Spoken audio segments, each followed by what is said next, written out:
দর্শক, Bangladeshi tiger pacer Mustafizur Rahman IPL ছাড়ার পরেও মুস্তাফিজুর রহমানকে নিয়ে অবিশ্বাস্য মন্তব্য করলেন সেবাগ। বিস্তারিত জানতে ভিডিওটি সম্পূর্ণ দেখার অনুরোধ রইল। দর্শক, আজ বাসামারার লড়াইয়ে পাঞ্জাব কিংসের বিপক্ষে মাঠে নামবে চেন্নাই সুপার কিংস। এর আগে সর্বশেষ ম্যাচে পাঞ্জাব কিংসের বিপক্ষে হেরে পয়েন্ট হারিয়েছে চেন্নাই সুপার কিংস। দলটির টপ অর্ডার ব্যাটাররাও খুব একটা ফর্মে নেই। শুধুমাত্র ঋতুরাজ গাইকোয়াড় ছাড়া কেউ রান করতে পারছেন না। বিভিন্ন সময় বিভিন্ন কারণে সেরা একাদশ পরিবর্তন করতে হয়েছে চেন্নাই সুপার কিংসকে। তাছাড়াও পেসারদের ইনজুরি বেশিরভাগ সময়ও চিন্তায় ফেলেছে টিম ম্যানেজমেন্টকে। দর্শক, আইপিএলের শুরুর দিকে অনেক ম্যাচ মিস করেছেন মাথিসা পাথিরানা। দর্শক, সর্বশেষ চোটে পড়েছিলেন দীপক চাহার, সমস্যাতে আছে তুষার দেশপান্ডে। দর্শক, এইদিকে আবার আইপিএল সেরেছেন কাটার মাস্টার মুস্তাফিজুর রহমান। ফলে চেন্নাইয়ের কম্বিনেশন নড়বড়ে হয়ে গেছে বলে দাবি করেছেন বীরেন্দ্র সেবাগ। দর্শক, শুধু তাই নয়, আইপিএলের মাঝপথে যুক্তরাষ্ট্রের ভিসার জন্য বাংলাদেশে এসেছিলেন মুস্তাফিজুর রহমান। সেই সময় টানা 2 ম্যাচ হেরেছিল চেন্নাই সুপার কিংস, সেটাই মনে করিয়ে দিয়েছেন সেবাগ। বিশেষ করে মুস্তাফিজুর রহমান পাথরানার জুটি ছাড়া চেন্নাই সফল হতে পারছে না বলে জানালেন ভারতীয় এই সাবেক ওপেনার। দর্শক, ক্রিকবাজের ম্যাচ প্রিভিউতে সেবাগ বলেছেন, মুস্তাফিজুর রহমান যখন আমেরিকার ভিসার জন্য দেশে ফিরে গিয়েছিল তখনও 2 ম্যাচ হেরেছিল চেন্নাই সুপার কিংস।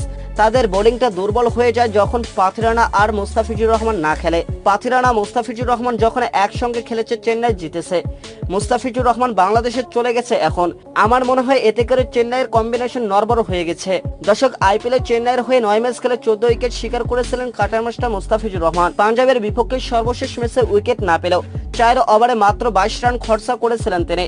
এর মধ্যে একটি মিডেনও দিয়েছিলেন এই কাটার মাস্টার। অন্যদিকে পাথিরানা 6 ম্যাচ খেলে নিয়েছিলেন 13 উইকেট। ফলে বোঝা যাচ্ছে এবারে আইপিএলে চেন্নাইয়ের হয়ে কত বড় ভূমিকা পালন করেছেন এই দুই পেসার। দর্শক, মুস্তাফিজুর রহমানকে আইপিএলের শেষ দিকে পাওয়া যাবে না সেটা আগে থেকে জানতো চেন্নাই সুপার কিংস। সেই পরিস্থিতি আগে থেকে নিয়ে রেখেছিল তারা। ডেভন কনওয়ের বদলি হিসেবে তারা আগে থেকে দলে ভিড়িয়েছিল ডানহাতি পেসার রিচার্ড গিলেসনকে।